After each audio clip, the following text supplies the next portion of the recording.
Hello student, इस video में हम पढ़ेंगे क्लास 4th का हिंदी का चैप्टर जो कि चैप्टर नंबर 4 है, एक बूंद। इसमें एक कविता दी हुई है जो कि अयोध्या सिंह उपाध्याय हरिओध ने लिखी है। यह कविता का नाम है एक बूंद। कविता में एक बूंद बादलों से निकलकर धरती की ओर बढ़ती है और रास्ते में कई तरीके के विचार उसके मन में आते हैं। तो कविता का जो मुख्य संदेश है इसमें, वो घर छोड़ने से व्यक्ति को कुछ नया और बेहतर अनुभव होता है, भले ही शुरुआत में डर, कितना भी डर लगे या कितना भी उसको संकोच हो। तो इस कविता में हम सीखेंगे कि जब कोई घर छोड़ता है तो वो कितना जो है डरा हुआ रहता है, लेकिन फिर भी वो बेहतर अनुभव करता है, अपनी लाइफ में बेहतर अनुभव करता है। तो चलिए शुरू करते हैं बच्चों। लास्ट चैप्टर हम लास्ट वीडियोस में समझ चुके हैं, जिनके बुक वर्क और क्वेश्चन आंसर भी हम कर चुके हैं। लिंक आपको डिस्क्रिप्शन बॉक्स में मिल जाएगा, आप चेक कर लीजिएगा। और प्लेलिस्ट में चेक कर लीजिएगा, प्लेलिस्ट में आपको मिल जाएंगी और भी सब्जेक्ट की सेपरेट वीडियो, वो भी सोल्यूशन के साथ।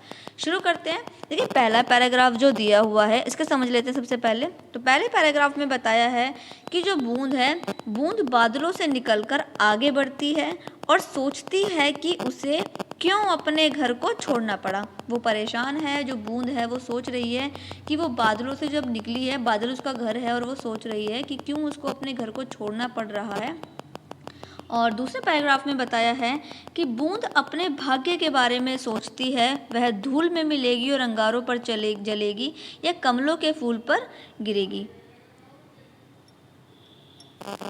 बूंद को यह नहीं पता है कि वह जो बूंद है वो धूल में मिल जाएगी या फिर वो जल जाएगी या फिर वो कमल के फूल पर गिरेगी। और तीसरे पैराग्राफ में बताया है कि एक हवा का झोंका आता है और बूंद को एक खुले सीप के पास ले जाता है, जहां वो मोती बन जाती है।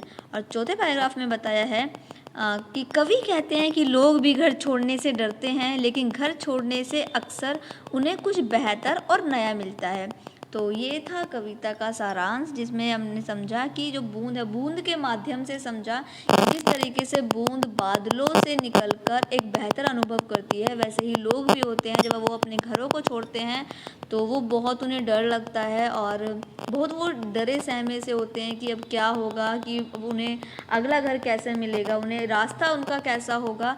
तो वैसे ही बूंद है, उसने अपने माध्यम से समझाया है और बताया है कि जब वो बूंद बादलों से निकली थी, अपने घर से निकली थी, तो फिर वो हवा के झोंके से वो एक सीप के पास जाकर गिर गई और फिर वहाँ पर वो मोती बन गई। उसी तरीके से जो लोग हैं, वो जो घर छोड़ते हैं और वो अपने मंजिल की ओर बढ़ते हैं, तो बूंद ने बताया है कि जब कोई अपना घर छोड़ता है तो वो एक बेहतर अनुभव करता है और उसकी लाइफ में कुछ बेहतर और उसको कुछ नया सीखने को मिलता है। तो ये हो गई है यहाँ पर कविता कंप्लीट। इसके बाद देखिए कुछ, यह कविता एक बूंद के माध्यम से जीवन की यात्रा और परिवर्तन को दर्शाती है। शुरुआत में डर या संकोच होने के बावजूद घर छोड़ने से व्यक्ति को कुछ नया और बेहतर अनुभव होता है, और ये जो कविता है वो जीवन में चुनौतियों का सामना करने और आगे बढ़ने के लिए प्रेरित करती है। तो ये हो गया है बच्चों चैप्टर कंप्लीट। इसके बाद है इसका बुक वर्क। बुक वर्क में सबसे पहले दिए हुए शब्द जो कि आपको अपनी नोटबुक में करने हैं, और उसके बाद कुछ कठिन शब्द है वो भी आपको अपनी नोटबुक में करने हैं, और उसके बाद है प्रश्न के उत्तर जो कि आप अपनी नोटबुक में करेंगे। सबसे पहले प्रश्न लिखेंगे, उसके बाद उसके उत्तर लिखेंगे। पहले क्वेश्चन में पूछा है कि बादलों से क्या निकलती है, तो बादलों से निकलती है बूंद। आप उत्तर में लिखेंगे बूंद। इसके बाद देखिए बूंद क्या सोच रही है, तो बूंद सोच रही है कि वह घर छोड़कर क्यों निकली। इसके बाद गया वाला हवा किस ओर आई, तो हवा समुद्र की ओर आई। अगला है कवि अंतिम पंक्तियों में क्या कहता है, तो अगला है जो कवि है वो अंतिम पंक्तियों में कहता है कि असफलता का भय हमें कहीं ना कहीं सताता रहता है और हमें अपने कार्य को करने से झिझकना तथा डरना छोड़कर आगे बढ़ना चाहिए। इसके बाद है सही विकल्प आपको पढ़ने हैं और खुद से टिक करने हैं, क्योंकि मैंने आपको चैप्टर पूरा की पूरा समझा दिया है, तो इसीलिए आप खुद से टिक कर लीजिएगा। उसके बाद यहाँ मैच कीजिएगा, उसके बाद नेक्स्ट पेज पर आ जाइए। नेक्स्ट पेज पर है कविता की पंक्तियाँ पूरी करनी है, वो भी कविता से देखकर वो आप पूरा कर लीजिएगा। इसके बाद प्रश्न उत्तर है, और प्रश्न उत्तर में आपको पहले प्रश्न में पूछा है बूंद बार बार सोचने लगी है कि घर छोड़कर क्यों निकली, तो सोचने फिर यही मन में लगी, आह क्यों घर छोड़कर मैं यूँ बढ़ी। कविता की जो पंक्तियाँ हैं वो पंक्तियाँ लिखनी है और भावार्थ लिखा हुआ है, यानी मतलब लिखा हुआ है, और हमें कविता के माध्यम यहाँ पर लिखने हैं। इसके बाद मैंने इस तरीके से सारे कंप्लीट कर दिए हैं, आप भी कंप्लीट कर लीजिएगा। प्रश्न उत्तर है, प्रश्न उत्तर देख लेते हैं। बादलों से निकलने के बाद बूंद अपने मन में क्या सोच रही थी? तो यहाँ पर आंसर मैंने नोट कर दिया है। बादलों से निकलकर बूंद के बाद बूंद अपने मन में सोच रही थी कि वह क्यों अपने घर से निकल गई है। बूंद किस में गिरी और क्या बनी? तो बूंद सीप में गिरी और मोती बनी। घर छोड़ते समय लोग क्यों झिझकते हैं? तो इसी के आंसर मैंने बराबर में लिखे हैं। घर छोड़ते समय झिझकते हैं क्योंकि उनके मन में असफलता का भय उन्हें डराता रहता है। लास्ट है, कवि इस कविता में हमें क्या संदेश देना चाहता है? तो कविता के माध्यम से कवि संदेश देना चाहता है कि जब हम सकारात्मक यानी पॉजिटिव सोच रखते हैं, यानी अच्छा सोचते हैं, तो जब हम कोई कार्य करने से पहले अच्छा सोचते हैं तो अवश्य ही सफलता प्राप्त होती है।